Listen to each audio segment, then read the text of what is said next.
Good evening, Europe, and welcome to another one of our webinars. And of course, good afternoon to our friends signing in from the Americas, including Dr. James Lark, who will be joining us today to give a webinar on the challenges to liberty, substantial criticisms and questions concerning the libertarian perspective. Dr. James Lark currently serves as an adjunct professor in the Department of Systems and Information Engineering, which is kind of special, I think, for a libertarian. We don't have that many professors in that field, I guess. And he's a lecturer in the Department of Applied Mathematics and in the Department of Statistics at the University of Virginia. He's been a member of the Libertarian Party in the US since 1983, and he currently serves as a regional representative on the Libertarian National Committee. He was also the chairman of the Libertarian Party from 2000 to 2002.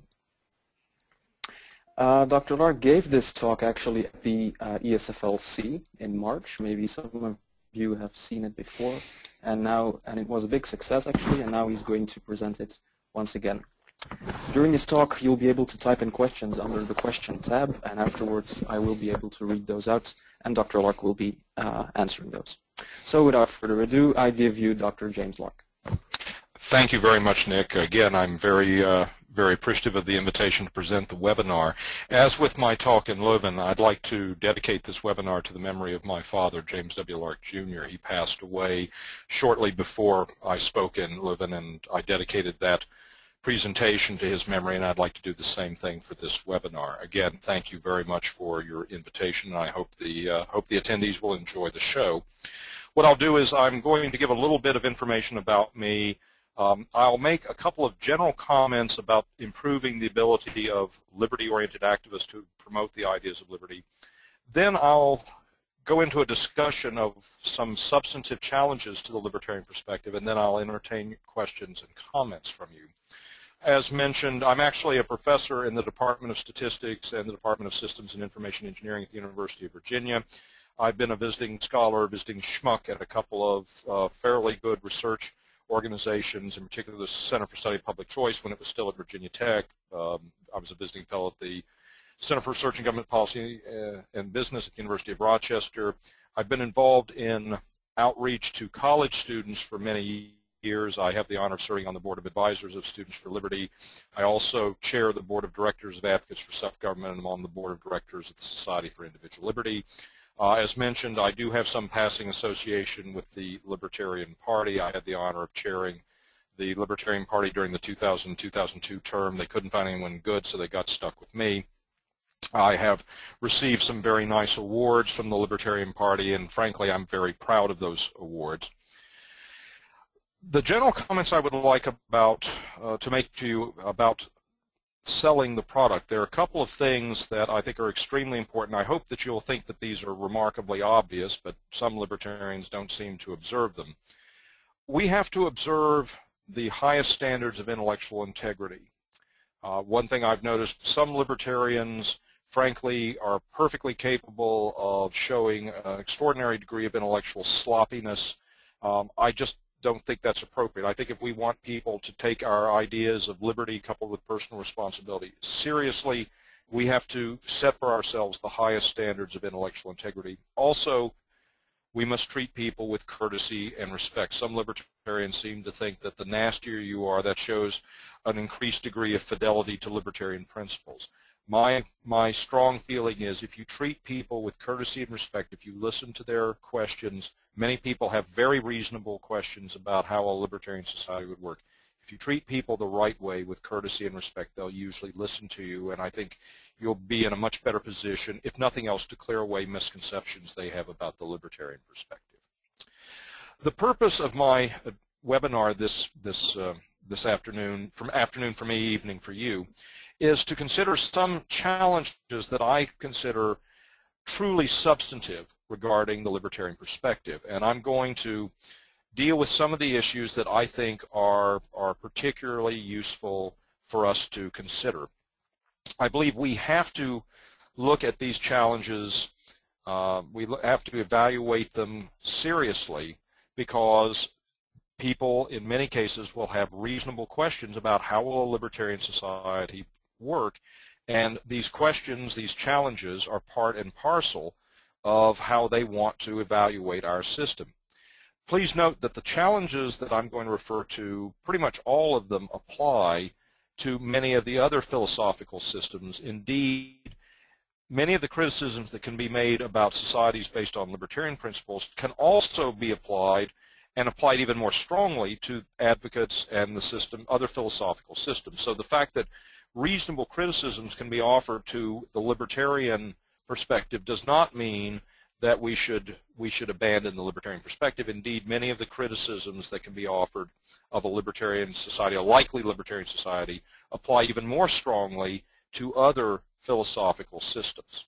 So let me start by noting that when I talk about the libertarian perspective, I come at it from this perspective. I believe in, and I take these as axiomatic, I believe in the right to self-ownership. You own your own body. I believe that you have a right to own that which you have produced with your own labor and property. And I believe you have the right to acquire and own that which was heretofore unowned. And we use the phrase homesteading to describe that process. And of course, different people have perhaps slightly different ideas of what homesteading means. But I take these as axiomatic. I'm trained principally as a mathematician. I take as axiomatic these principles. I also subscribe to the following principles, and that is that whatever rights exist, they exist prior to formations of government, that we form governments to protect our rights. In other words, people come together to protect rights. They form these things called governments to protect rights, but the rights exist prior to the formation of government. I also believe that if a government violates the very rights it was established to protect, the citizens have the right to alter or abolish that government. I look at the libertarian perspective as proceeding from these axioms and principles. That's the way I look at it. Now, other people who are self-identified libertarians may take different axioms, they may have different principles, or they may actually come up with what I've called axioms. They may actually derive them from other principles. But I take these axioms and principles as fundamental, and I proceed from those, hopefully logically. I suspect that most self-identified libertarians, indeed most people, are going to agree with the first two notions, these first two axioms I've described, right to self-ownership and right to own what you produce with your own labor and property. The problem for many people is the issue of the third axiom, the issue of how do you justify the acquisition and ownership of heretofore unowned property. How can you justify ownership, say, in real property? That's the subject of some disagreements among self-identified libertarians. It's certainly the subject of disagreement among people. So when I use the phrase, the libertarian perspective, please understand that there's a bit of pretension here. Not everybody will agree with what I'm calling the libertarian perspective. They will not necessarily say the libertarian perspective is what I'm referring to as the libertarian perspective. Also, when I use the term government, the notion of government is not necessarily a universal one. It's possible that different people may have different notions. When I use the term government, it may be that they're thinking something different. The challenges that I'm going to discuss here, there are only a few of those that are worthy of consideration. Indeed, every one of the things I'm going to be discussing here is worthy of a very substantial and long discussion. So one might decide that it's worth bringing me back for more discussion, perhaps more webinars to deal with each one of these issues. I suspect that most of you have probably considered some of these things. Perhaps the discussion that I will have today, perhaps it'll give you a little bit more insight, or perhaps will sharpen your perspective on some of these things. At least I hope so. I hope you'll consider it a worthy expenditure of your time. Note that the particular challenges I've chosen are ones that I think are particularly important or interesting, or perhaps I don't feel that they've reserved the attention that they deserve. If I don't address a specific challenge during this address, it doesn't mean that I don't consider the challenge important or that I'm scared of the challenge, that I think this challenge will stump the libertarian. I'm simply picking ones that I find particularly interesting, particularly important, or that have not received what I believe is their due attention. The first challenge to me is truly fundamental, and that is ownership of land. I've talked about it briefly in terms of axiomatic construction of the libertarian perspective. Can a person justly own land? And if so, under what conditions? All right. If we do believe that someone should be able to own land, how do you justly acquire it? How do you demonstrate that you've acquired it? Do I have to dig a trench around it? Do I have to put up a barbed wire fence? Do I, like a male cat, do I have to spray some bodily fluid on the property to justify it's mine? Even if we assume that one can legitimately own land, what are the parameters and boundaries concerning that ownership? For example, if I own a piece of property, does that ownership extend in perpetuity regardless of whether I've engaged in purposeful action to maintain that property? In other words, if I'm no longer occupying the property, I haven't occupied it for many years, perhaps many centuries, can I still reasonably claim it as mine? So does ownership extend into perpetuity? And again, it very well may be that we agree that you can own your piece of the meadow. This is your meadow, or this is your piece of the meadow, but does that mean that you get to own the piece of the meadow forever? To what extent can I exclude others from my land? Let's say that I own a piece of the meadow. Do I have the right to keep you if you simply want to walk across my meadow to get to your piece of the meadow? Can I exclude you? Let's say that you want to fly an airplane over my property. Can I exclude you from flying an airplane over my property? And does it make a difference, say, at what altitude you want to fly over my property? If you want to fly over my property in an F-18 aircraft at 20 feet, you may say, gee whiz, that's probably not allowed, or perhaps I might be able to take some sort of action either to stop you or perhaps to punish you for doing so. What if you want to fly over my piece of the meadow at 35,000 in a Boeing 747? So to what extent do I actually have ownership? Do I have ownership rights upward? Do I have ownership rights downward? For example, if I own a piece of the meadow, can I establish subsidence rights? Let's say there's a pool of water under my property. Is it my pool of water? Let's say it's oil. Is it my oil? Excuse me just a moment. Pardon me.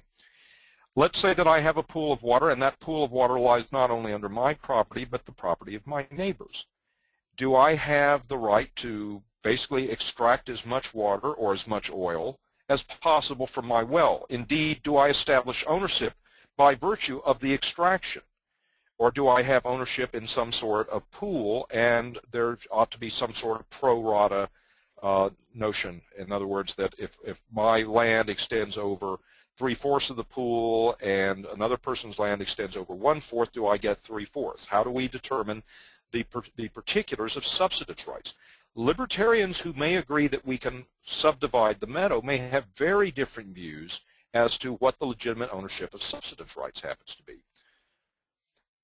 Even if we can justify ownership of land, do the current owners have legitimate claims? Of course, in the United States, we have all sorts of jokes, some of which have appeared in movies about, the people who currently own the land, how did they acquire it? Was it they went on and they basically kicked the Indians off the land? If we don't allow the current owners to have legitimate rights, in other words, if we say that the current owners don't have legitimate claims, do others have claims that are legitimate? Incidentally, let me return for a moment to this issue of subsidence rights, which I think, again, my personal opinion is this has not received enough attention among libertarians. The first time I really started thinking about subsidence rights, I saw an American comedian many years ago. The comedian's name is Gallagher, whose principal humorous tool is to use a sledgehammer bashing watermelons. He refers to it as his sledge-o-matic.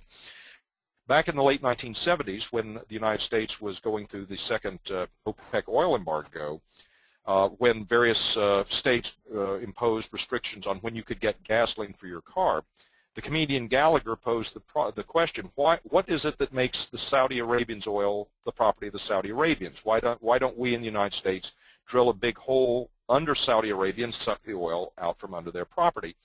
And it was meant to be a humorous line, but as you start thinking about it, you really start asking the question, what happens if somebody does try to extract resources out from under my property? By the way, this question had very important real-world results, as you may recall or you may know. In 1990, Iraq invaded Kuwait. Part of the justification for Iraqi invasion of Kuwait was the allegation that the Kuwaitis were drilling oil wells on an angle that they were actually drilling oil wells under Iraqi property and sucking out what should have been regarded as Iraqi oil. So these are not silly questions. These are not questions that are not grounded in real-world problems. They are very much real-world problems. Again, current ownership of land, current ownership of property. There are lots and lots of questions, particularly in Eastern Europe, when you may have when say Soviet communism fell. A lot of people wanted to go back and reclaim their property. Well, were they the legitimate owners of that property? Perhaps, say, in situations in Eastern Europe, maybe there were property in East Germany where the communists expropriated property from Germans who owned it. Well, did those Germans expropriate it from Jews who got shipped off to unpleasant places before or during World War II? So there are lots and lots of hard questions about how do we validate current ownership claims. Various criticisms of the libertarian perspective, I think, are ones with which we have to grapple. Some of those criticisms involve the morality of private land ownership. For example, there are people who simply say that you don't have any right to monopolize a particular parcel of earth. You may have the right to have some use of it, but you don't necessarily have monopoly privileges over that parcel. Particularly since many libertarians have sort of a Lockean perspective that you create property by virtue of mixing your labor with something, and thus that whatever the something is that you create is the property of your labor. Well, if you didn't create the land, how can you really claim it if you come from a Lockean perspective? Some of the criticisms of land ownership are prudential. In other words, if you allow for private land ownership, you may lead to the immiseration of the masses. That what will happen is, over time, private interests will acquire land, and eventually you'll have a very small landed gentry and lots of peasants who basically must engage in some form of subsistence living. Again, I think the issue of the ownership of land is fundamental, that those people who challenge sort of a general libertarian perspective on ownership, these are challenges that we have to address. I don't know that there's any way in which we can ultimately convince people that a libertarian perspective is the better perspective or the right perspective. For whatever it's worth, I've considered many different ways to justify ownership of land. I have never found any of them to be completely satisfactory. Each one of them that I've considered has some problematic aspect, including the axiomatic ones that I have. So every conception of property that I've considered has some problems. I guess I like the ones I have. I think they're the least problematic long term. By the way, there is a very interesting perspective on the notion of ownership of land that's attributable to Henry George, which he discussed in Progress and Poverty. There are many people in the liberty movement who have Georgist roots, who embrace the Georgist perspective, and I think that that's something that with which, if you're not already familiar with that you may want to become familiar. The second fundamental challenge concerns what I refer to as rights-violative actions. And again, very simply, it comes down to, when does your action constitute a violation of my rights? And are there situations in which your inaction could constitute a violation of my rights? Libertarians frequently, some people would say incessantly, talk about rights. Well, it's not at all clear that some of these activities that we're referring to, that everyone would agree as to what the rights are and when a particular type of action would constitute a violation of someone's rights. Let's say that I shine a flashlight on you, and the joke line I have here is, let's say that you want to keep our relationship strictly non-photonic. My knee-jerk reaction is, well, if I shine a flashlight on you, I'm not violating your rights. And a similar knee-jerk reaction I had was many years ago in Albemarle County, Virginia, where Charlottesville is located. I teach at the University of Virginia in Charlottesville, Virginia. I have a home in Albemarle County. Many years ago, the Board of Supervisors in Albemarle County proposed a light shielding ordinance. In other words, if you have large floodlights, the idea was that you had to provide shielding so that the light did not project upwards. You could project the light downwards, but not upwards.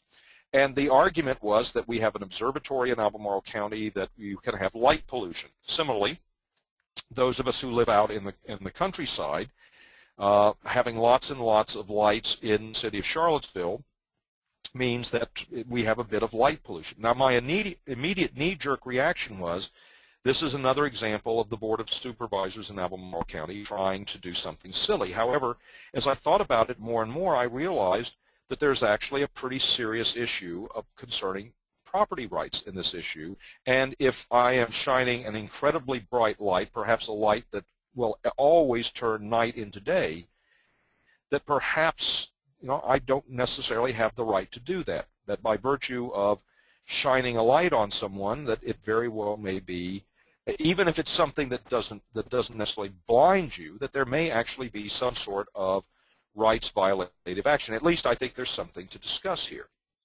Let's say that we are interested in the issue of anthropogenerated global warming. In other words, are there some types of activities that perhaps each individual example is not rights violative, or at least we wouldn't treat it as rights violative, but when you aggregate these actions, they have unfortunate, perhaps very serious, perhaps dangerous or fatal consequences. And again, global warming is the one that I think we should consider, or at least in many ways it's the one that sort of pops up first. Is it possible that if I'm the only person who has an internal combustion engine, it's not particularly large or particularly loud, if I crank it up, perhaps no one around me is going to say that by virtue of my cranked up this internal combustion engine, I violated the rights of others. However, if you have literally billions of internal combustion engines and they're producing effluent, is it possible that the effluent in aggregate sense causes problems and does so in a way where none of the individual actions would be considered rights violative? So in other words, do we have this situation where no particular action would be considered a problem, but when we aggregate them, they do cause problems? And I think these are very serious questions. And how would we respond? What sort of mechanism would we use if we feel that it is legitimate to engage in some sort of actions that might restrict those activities? How would we do it? By the way, you'll see frequently criticisms of libertarians and the libertarian perspective that they represent in the form of assertions that the current constellation of property rights definitions are inadequate, or that the market interactions will provide insufficient protection of people against harm. And one of the things we've seen in Europe, we've seen it now in the United States, there are many people who allege that we need to increase taxes on market price of gasoline because the market price of gasoline, as currently constituted, doesn't reflect its full social cost. In other words, by virtue of smog, virtue of possibility of global warming, in other words, we have lots of people driving around. Do we have a production of effluent that basically will rise, that will serve to increase the temperature of the planet, perhaps causing very serious consequences? The allegation is that the market price of gasoline doesn't reflect its full social cost, and therefore it would be legitimate to add a tax that basically forces people to internalize the cost of their activities. And I think that this is a reasonable issue. I'm not sure what the full social cost, how you would ever actually figure that out would be, and so I would have questions about anyone who would impose taxation schemes for this purpose. But I think it's at least raising a reasonable question. By the way, if we try to deal with challenges of this sort, I think that it would be better for us to look at common law as a useful way as opposed perhaps to legislative law or statutory law. I mentioned John Hosness. Professor Hosness is a professor at Georgetown University. As a matter of fact, he gave a very nice talk here at the University of Virginia last night in terms of the market failure argument. Professor Hosness has a lot of very interesting things to say about use of common law as a mechanism for dealing with some of these problems. And if you're not familiar with Professor Hosness's work, I suggest that you become familiar with it. Let's say that we're interested in the following issue. Is there a legitimate case that can be made for my being able to use prior restraint that would limit your ability to take actions that might cause serious damage to me? In other words, are there certain types of activities in which you may engage which do not necessarily in and of themselves constitute rights-violative actions, but promise, or at least suggest strongly, seriously negative consequences to me or to others. Am I allowed to use prior restraint? And in the United States, at least, I think in most of the Western world, there is a notion of reckless endangerment, that there may be activities which are not in and of themselves rights violative, but they show the promise, or if not promise, at least the substantial possibility of serious harm to others. And would prior restraint be an appropriate response to such types of actions? Let's say that I point a pistol at your stomach. I don't fire it, but I'm pointing it at you. Have I violated your rights? Well, some libertarians might argue, no, I haven't violated your rights. I don't violate your rights until I actually take an action that causes harm to you. Well, if that's the case, are you required to wait until I pull the trigger before taking defensive action? Let's say that I fire a bullet at you but don't hit you. Have I violated your rights? Are you able to take some sort of action, perhaps to keep me from firing again? I think these are non-trivial questions. Let's say that I have a piece of property here in Albemarle County, because I have a piece of property here in Albemarle County, and let's say that my property serves as a breeding ground for all manner of disease-bearing creatures that have the capacity to move from my property to your property. Do you have the right to force me to take some sort of action to protect you and your property? Let's say that I've got a pond that is breeding tsetse flies or disease-bearing mosquitoes. Do you have a right to force me to take some sort of action that will serve to protect you? Do you have a right to take action directly? For example, can you come on my property and dump some chemical in the pond that will kill the mosquitoes? Let's say that you have a situation where people in another country are engaging in actions that suggest an intent to launch some sort of attack against my community, where essentially once the attack is launched, the only thing we can do in my community is to bury our dead. There's essentially no way of stopping the attack. Can we engage in preemptive action? Is it permissible if we feel that there is an imminent threat of danger to us? Can we take some form of preemptive action to remove that threat? And of course, here in the United States, I'm old enough to remember the Cuba Missile Crisis, where people who had weapons in Cuba, there was the thought that they might actually push a button in Cuba that would launch a weapon for which we essentially had no defense once the weapon is launched, or at least as far as we knew, we had no defense. Would it be possible for us to have taken out the missiles in Cuba rather than allow them to be used if we had what we felt was justifiable fear that those weapons were indeed about to be used? So is preemptive action, is it legitimate? And if so, under what circumstances? The third challenge I will deal with is one that actually does draw enormous differences of opinion within the liberty movement, and certainly between libertarians and people who do not identify themselves as libertarians: the rights of children. What are the rights of children? And what are the obligations of parents? As I note here, in my experience, libertarians differ very widely in their views concerning the rights of children and the responsibilities of parents. Let's say, by the way, I'm not married, I don't have any children. Let's say that I were to have a daughter. If I were to spank my daughter, have I violated her rights? And by the way, does the answer depend upon why I spanked her? Many years ago, my late father decided that I needed the judicious application of a hairbrush to my rather ample posterior. I had evidently not shown proper courtesy to a neighbor. My father found this troublesome, so he decided to spank me with a hairbrush. He taught me a lesson that I have remembered very, very well. He did not cause any lasting physical harm. I don't think he caused any lasting psychological harm, but it sure hurt like heck when he applied that hairbrush to what at that time was a very, very sensitive part of my anatomy. So if I am scared that my daughter is going to put her little hand on a very hot stove, or that she might run out into traffic chasing her soccer ball and be killed, if I spank her, because I'd rather have her experience a spanking rather than have her experience the pain of an injured hand or being run over by a Chevrolet, am I allowed to spank her for that purpose? By the way, do I have an obligation to care for my children? If I go out and commit parenthood and bring, say, a son into the world, do I have an obligation to care for him? By the way, I would say the answer is yes. If so, if I do have an obligation, until when?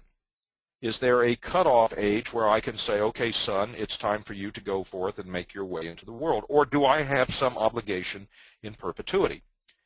If I have an obligation to feed say, my infant son, do I have an obligation to feed him well? Let's say that my son, at the age of, and again, I don't have a son, this is a hypothetical son.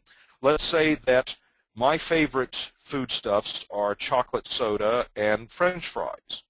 French fries cooked in lard.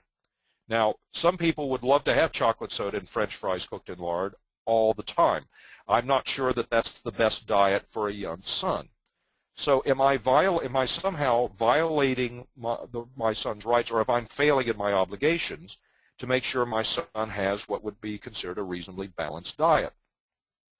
Let's say that I'm driving a car and I choose to bring my young child with me. Must I be required to put forward or to use special precautions concerning my child's safety? My child doesn't necessarily have a choice in whether I bring him or her along. Of course, if I were to go speeding on the highway, if my child is not wearing a safety harness and I suddenly slam on the brakes and my child continues into the dashboard or the windshield and thus being badly hurt or perhaps killed, am I responsible for that? So is it legitimate for some institution, some agency, say government, to require me to protect my child's safety because I am putting my child prospectively into harm's way? Another type, and this, by the way, is a very serious problem. I note here that should parents be required to have their very young children vaccinated to protect the children against dread diseases? I've seen what happens in some cases when children are vaccinated and have reactions to the vaccination. I've seen children who have been damaged by the very vaccinations that were used to protect them against dread diseases. These, in my opinion, are serious issues. I know that there are plenty of people who do not want their children vaccinated. On the other hand, it very well may be that there's a low probability of reaction to the vaccination, a high probability, or at least much higher probability, that the children will contract dread diseases, perhaps dread communicable diseases. Let's say that a woman is using some sort of drug for recreational purposes, and we determine, using good science, that that use endangers the fetus or unborn child, use whichever term you want. Let's say that there's good evidence that such use actually causes harm. Could we view that type of drug use as a violation of the rights of the children? Are age of consent laws legitimate? And if so, how would we determine those? For example, I'll be very open and forthright. I don't think that it's a good idea to recognize contracts signed by children, say, of age 5 as legitimate. If I went, say, to if I went to one of my nieces and said, a niece of age 5, and said, look, Anna, I know your daddy set aside a large amount of money for your college, perhaps for your old age. He's put a lot of aside in money in trust. But I've got this wonderful lollipop, and I'll tell you what, if you'll sign this piece of paper, I'll give you the lollipop. Of course, what I'm asking her to do is to sign away perhaps several $1 million in trust. Should we recognize a contract that is signed by people below a certain age? I think it's perfectly appropriate for us to have age of consent laws, although I think we should also have sort of safety valves that would allow people to argue that those laws really shouldn't apply. However, there are people of libertarian disposition who are not very keen on the notion of age of consent laws, or perhaps come to very different conclusions about where the ages should be set. Are laws regulating the employment of children improper? And does it depend upon the nature of the job? Let's say that my son, the family's kind of poor and we need more income, and little Johnny has the opportunity to go work in a mine, which is very, very dangerous. so that for all intents and purposes the child is being put into a very dangerous situation where he or she may not understand the various dangers, and he or she may, is essentially under my thumb because I'm the father and can basically kick the child out into the cold, cruel night, or at least I may be able to cut the support to the child back substantially. Is it improper for some sort of agency to restrict the ability of me to send my kids off to work? So my natural inclination is to say we should not have various laws that restrict child labor. However, it's not at all obvious that the case for child labor laws is improper from a libertarian perspective. Again, I think it's at least something that reasonable people need to consider. Reasonable people can disagree about this. The fourth challenge is one that it's been around for a while, but it has emerged particularly vigorously over the last several years, and that is, can we use what we call sensible coercion to provide what will be superior outcomes to those that would be produced by the free and voluntary interchange of people?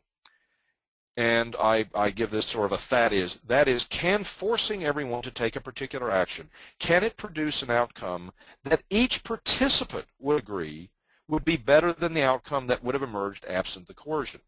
Now, some of you may be aware of Thomas Schelling. Tom Schelling was a Nobel laureate in economics. He wrote a very interesting paper about hockey helmets in the National Hockey League. It used to be that you were not required to wear a hockey helmet if you played hockey. And there were a lot of players who wanted to wear hockey helmets but didn't do so because they were afraid if they wore a hockey helmet they would become an immediate target for the other team's goons. In other words, if you decide to wear a hockey helmet, you must be a sissy. You must be somebody who doesn't have real fortitude or guts. And the example was that when the National Hockey League essentially mandated that if you wanted to take the ice, if you wanted to play hockey, you had to wear a hockey helmet. This was an example where an outcome that virtually every hockey player would have said, yes, I want to wear a hockey helmet. I just don't want to be the soft mark. I don't want to be the first guy to wear a hockey helmet because I realize that I'll be made fun of or people will take a swing at me. The people who were the participants in the arrangement felt it was better to wear hockey helmets, but absent the requirement to wear hockey helmets, people ended up not wearing the hockey helmets. By virtue of a requirement that you actually ended up having better outcomes, better by the evaluation of the participants. Now, I think, incidentally, Schelling's example, I'm not sure that you really want to use that for the purposes of government coercion. The National Hockey League is basically a private agency, and private agencies can impose various conditions on their workers.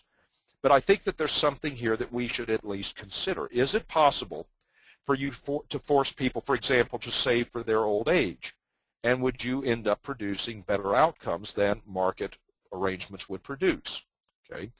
Another type of question about sensible coercion is, if we don't have taxation, would we have enough in the way of so-called public goods? And the classic example is, if we don't have taxation, would we have a sufficient amount of so-called national defense?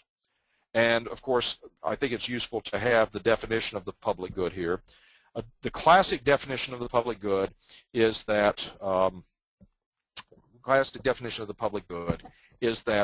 we have a situation where my consumption of the good does not preclude your ability to consume it, and you can't be excluded from enjoying the good even if you pay for it. And the formal economic terms are consumption of the good is non-rivalrous and non-excludable. So if we have this,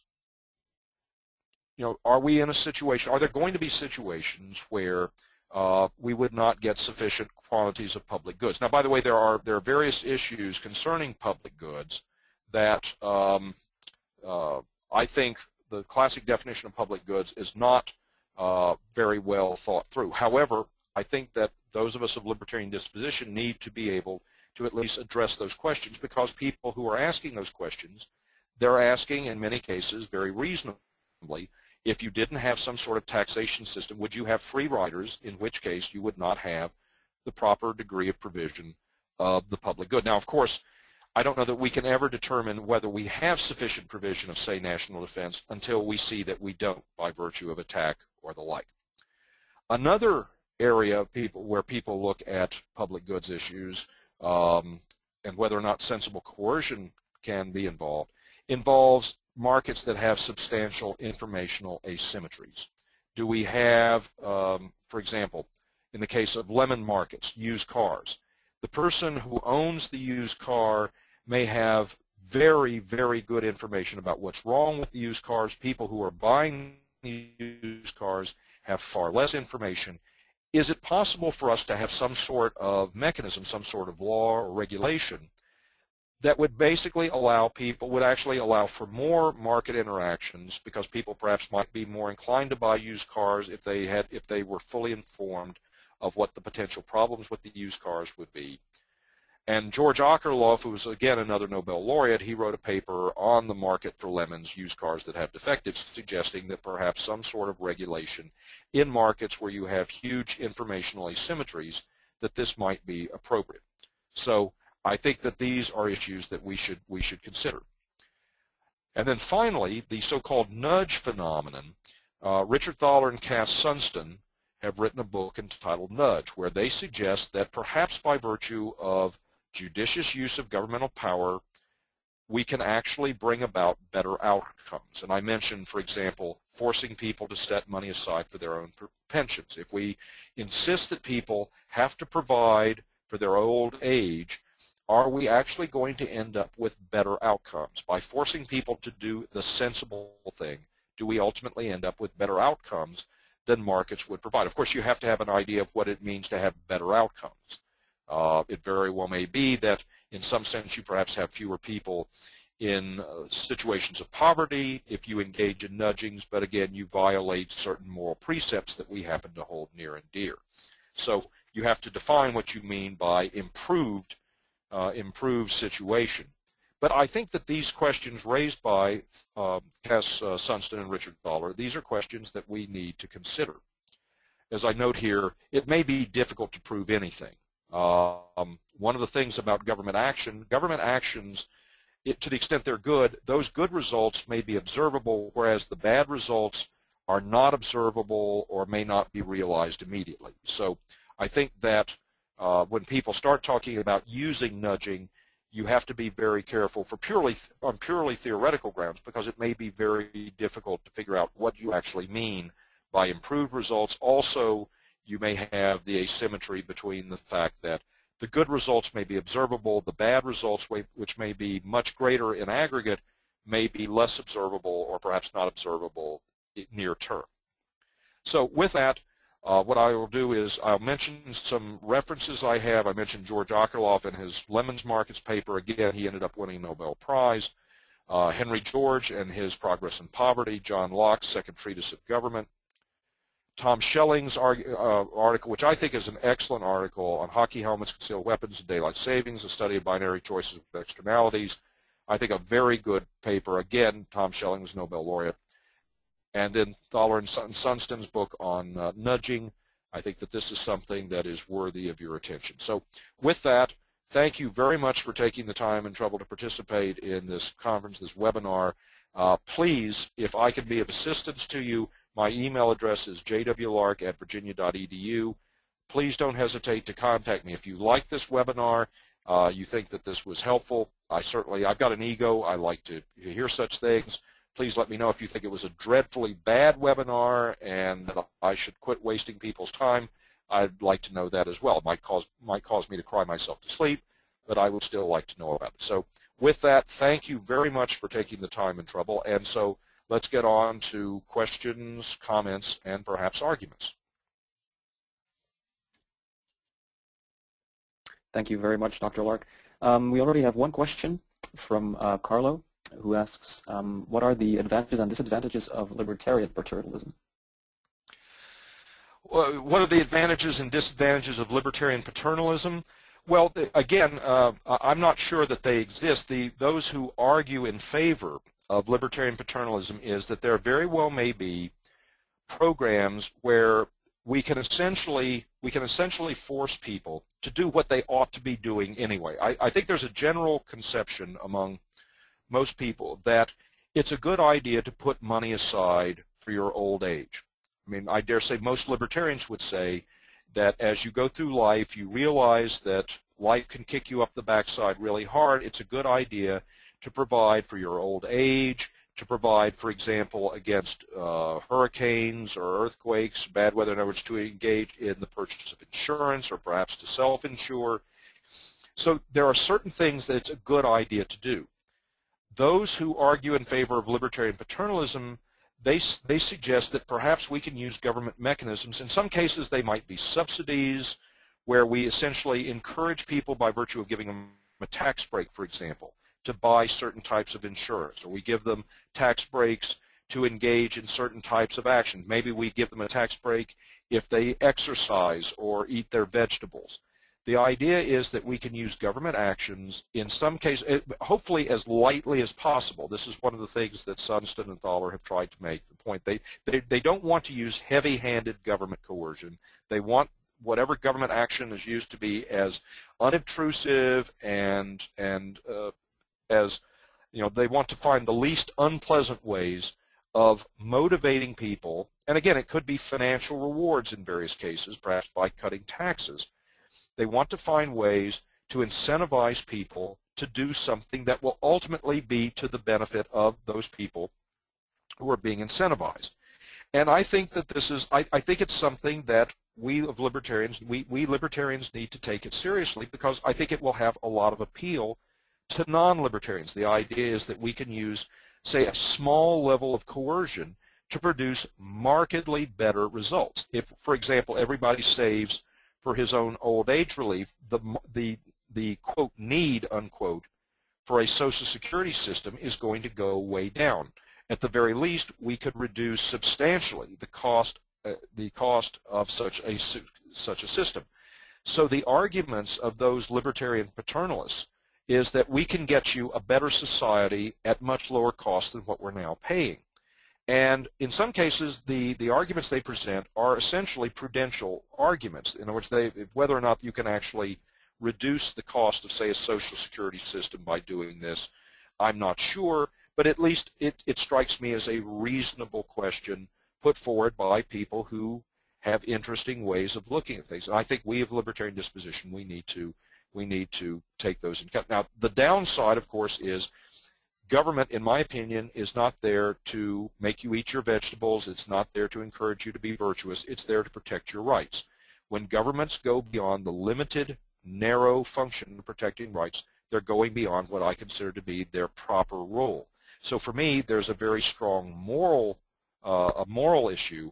I oppose government paternalism, whether motivated by libertarian concerns or not. I oppose government paternalism because I just don't think it's appropriate.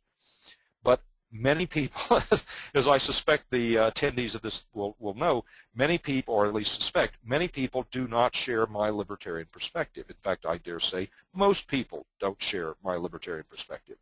And therefore, the arguments put forward by those who call themselves libertarian paternalists, I think, have the prospect of showing great currency, because it holds out the possibility for reducing the cost of the welfare state and getting people to put more responsibility on themselves, albeit responsibility that's enforced at the point of a gun. So I hope that that does provide some answer to the gentleman's question.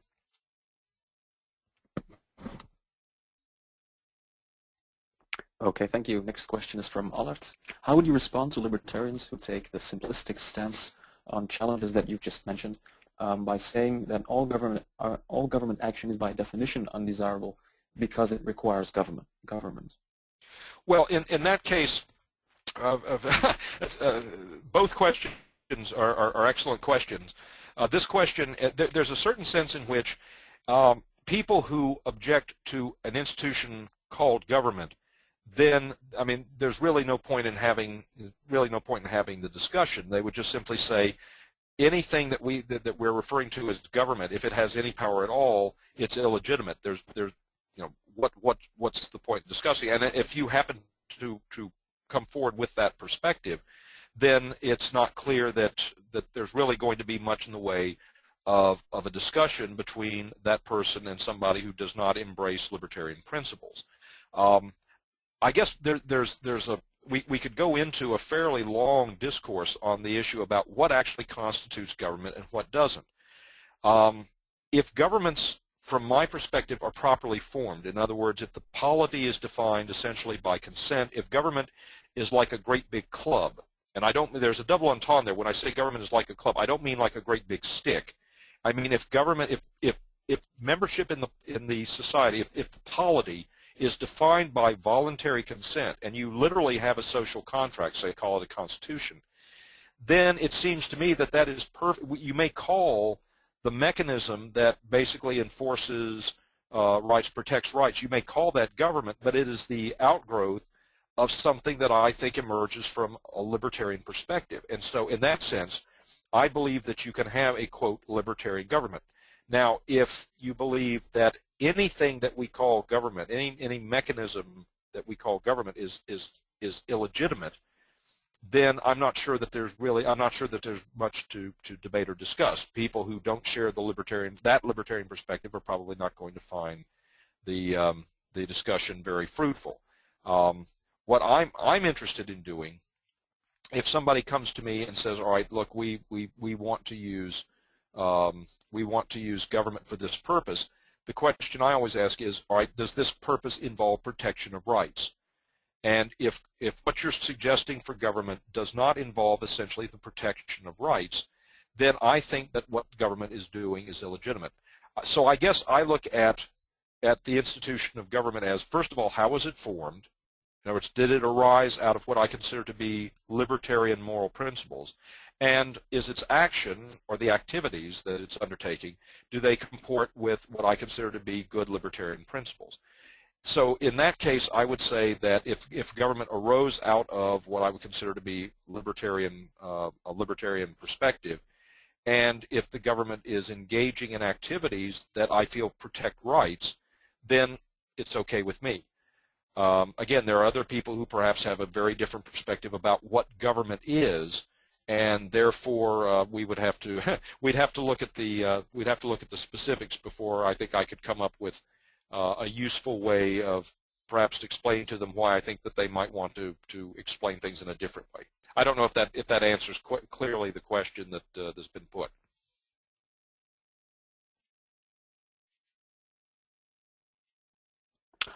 If I might follow up on that with a question of my own, to what extent do libertarians kind of make it harder within the movement by constantly fighting each other over this? How is it a good thing that we have an intellectual debate within the movement? I would say, of course, it is. But in what extent do we exaggerate in doing that? Well, three questions, all three of them excellent. First of all, let me note that I call myself an anarchist. I refer to myself as a rational constitutional anarchist, and if you've got another couple of hours, I can explain to you what I mean by that. I don't grant government any a priori validity to exist. I think, again, that governments should arise from the voluntary consent of a group of people who band together for their mutual protection, for the protection of their rights. I don't think we have a choice in terms of debating issues about what's the proper relationship between government. What is government? What can it legitimately do? Because people who take ideas seriously tend to take ideas seriously. And so when there are discussions, when you want to promote a particular perspective, you have to be able to define what it is that you're promoting. So I don't think that we have I don't think we have a choice in terms of whether or not we have lots and lots of debates among libertarians. I think what we need to do, though, is to understand that there's a time and place for various discussions. If you're in a situation, I don't know if any of you have seen the Monty Python film Life of Brian, but there's a scene in which the People's Front of Judea are getting ready to have a discussion about essentially smashing up the Roman Empire within the next year. And this debate is being undertaken by a very small number of people who have essentially no prospect whatsoever of being able to chase the Romans out of Judea. So here they are talking about how do we, smash up the Roman Empire within the next year. there's some issues about which we're so far away from seeing a libertarian perspective that the differences among libertarians are so minor compared to what we need to deal with that my feeling is it's not so much that the issues that we are looking at are unimportant, it's that I don't know why we're spending so much time dealing with essentially topics that really should wait until once we've advanced to the point where they're really meaningful, where it makes a difference in terms of what we do here or what we do there. Now, of course, there's some people who would say, no, some of these issues have to be brooded about because they will actually determine your strategy and tactics. If you have different viewpoints about what the legitimate role of government is, it's going to determine perhaps completely what avenues you take, what sort of strategies, what sort of tactics you adopt. And in some cases, that's correct. However, many of the discussions I've seen among libertarians, it seems that there are some libertarians who simply enjoy debating rather than going out and doing the hard work of changing people's minds about why societies based on the principles of liberty and personal responsibility are better societies. It's a lot easier, by the way, to debate with your friends in the liberty movement because you have some confidence that they're not going to shoot you. When you start presenting these dangerous ideas to status, you don't necessarily know what's going to happen to you. They might have you locked up, thrown in prison. They might shoot you for having dangerous ideas. It's a lot easier to carry on arguments with your fellow libertarians than it is to go out and change the world. So, yes, I do feel a certain degree of frustration at times, but there's a certain degree to which we have to be willing to discuss ideas among ourselves, first of all, because we have to figure out what it is we're talking about. If we're going to sell a product, we need to know what product that it is we're selling. And these are important issues. In some cases, your perspective on a particular issue may actually determine whether or not you're likely to be successful. It's possible that there are libertarians who will take a particular viewpoint it's just not likely they're going to be able to sell it. It's also one with which many other libertarians will disagree. So I think we have to have lots and lots of discussions among libertarians, but I would hope that people will develop a perspective on when is it time to discuss this particular issue. Should we really wait until progress is made on other issues, until we get a lot closer to a libertarian society before we have these knockdown, drag-out battles?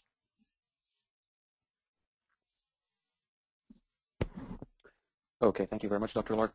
That brings us perfectly up to an hour, so I think it's good to round everything up here. If you have any feedback for us or for Dr. Lark, feel free to email either us or him with your questions or comments, including suggestions for future speakers. We're always very eager to hear from you, who you would like to see and hear in future webinars. So in the meantime, allow me to thank those who took the time and trouble to participate. I would very much welcome any feedback that you have, and that includes, of course, if you have interesting suggestions or interesting comments about ways in which we can address some of these issues. The good idea window stays open 24/7 with me. Any helpful suggestions you have will be greatly appreciated. And again, thank you for taking the time and trouble to participate.